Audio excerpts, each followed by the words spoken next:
If you notice, when we had our world map up and we were previewing the three different types of economic systems we were going to talk about, I associated a country with each of those systems. And the country I associated with socialism today is Venezuela. And Venezuela has been dominating the news, and for reasons that they would not like to be dominating the news. And their economy, which is a centrally planned command economy, has been in utter collapse in the last 2 or 3 years.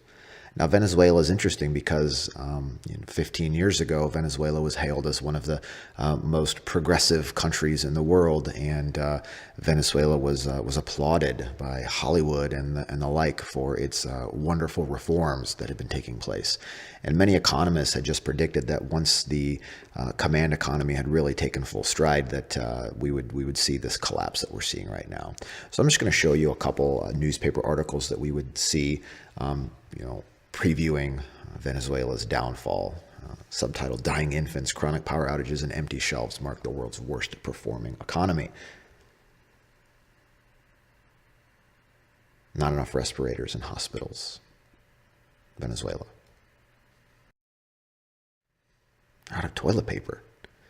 It's very interesting that in Venezuela, the economy is in such dire straits that the government doesn't allow imports of toilet paper, and obviously domestic manufacturers of toilet paper in Venezuela are non-existent, and so the Venezuelan people are stuck with the black market for regular daily items like toilet paper, food car parts, cooking oil, and detergents. We notice that even black markets, although they may be, are what get the Venezuelan people what they need. I thought this was interesting. The central planners of Venezuela had tried to print their way out of some of this economic depression, and inflation got so bad in Venezuela that they had to start weighing their banknotes, which is interesting because a certain banknote would denote a certain weight, and so they would just, instead of counting them, they would simply weigh the total and then divide it by how many bills there were.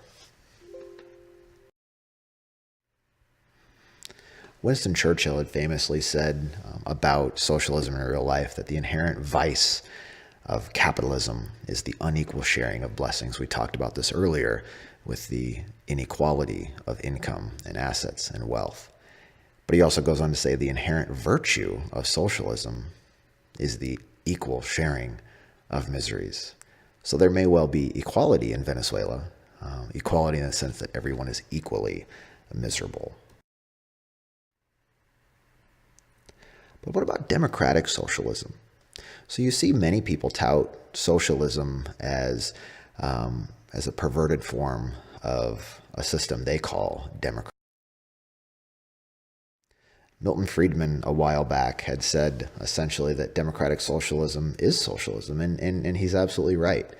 He said, and I quote, "There's an intimate connection between economics and politics, and we see that. You can't divorce the two.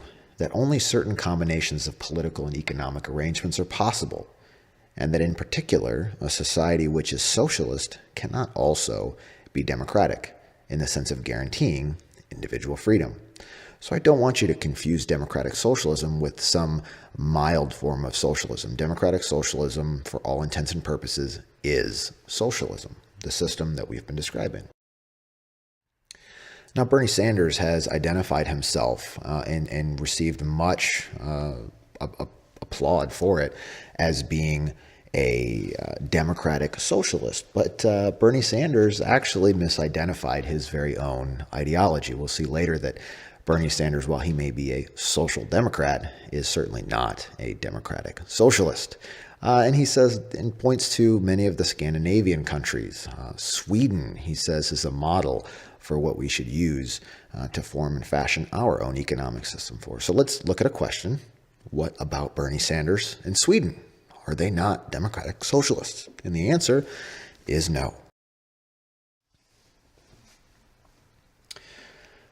What Bernie Sanders and Sweden represent, and Sweden is a very wealthy country, among the happiest citizens in the world, are social democracy. So if we went to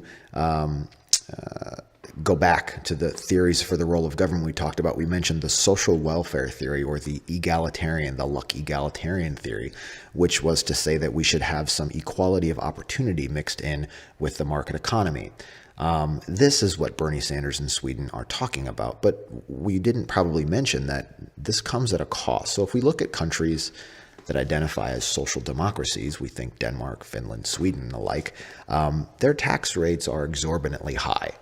And I think the interesting part here is that Scandinavian income taxes, these are tax rates not on the rich. These are tax rates on everyone, the middle class included. And Bernie Sanders was very forthright and candid when he said that if we were to adopt a social democracy like Finland or Denmark in the United States, everyone would see their taxes increase.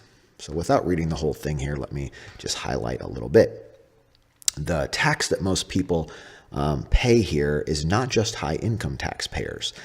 Everyone who makes $50,000 and above would be taxed at this incredibly high rate. In the United States, those who are making $50,000 or so are paying somewhere in the avenue of, I don't know, probably less than 20%. So consider a tripling of your tax rates in order to get all of the advantages that the social welfare theory folks would have you believe you will get. Now you compare this to the United States, and what we really have is a choice between social democracy and a more market-oriented democracy like the United States has. Our tax rates are 16%. So let me go ahead and show you the difference between these two countries. Here's the choice: social democracy or a more economically free capitalist nation.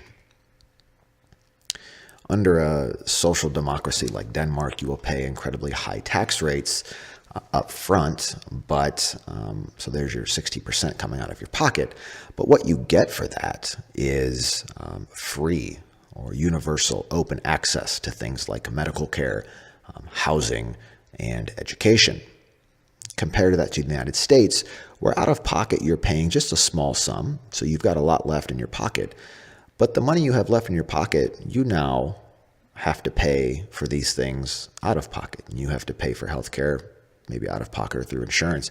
You have to pay through education, maybe out of pocket or through loans. And you have to pay through housing, again, out of pocket or through loans. The other benefit to that is that you also have more money, though, to purchase the durable consumer goods that that individuals like to have. So it's not necessarily that one system is inherently better than another. We could talk about that in a philosophy class, but what we really want to talk about here is that the choice that people have to make when they're talking about a democracy or a capitalist market where we have high levels of taxation and lots of free services versus low levels of taxation and very few free services. So at this point, I want to just take a second and clear up a myth. I think if you watch the news or if you've seen any presidential debates here in the last couple years, that a lot of people have considered people who consider themselves social democrats to be socialists.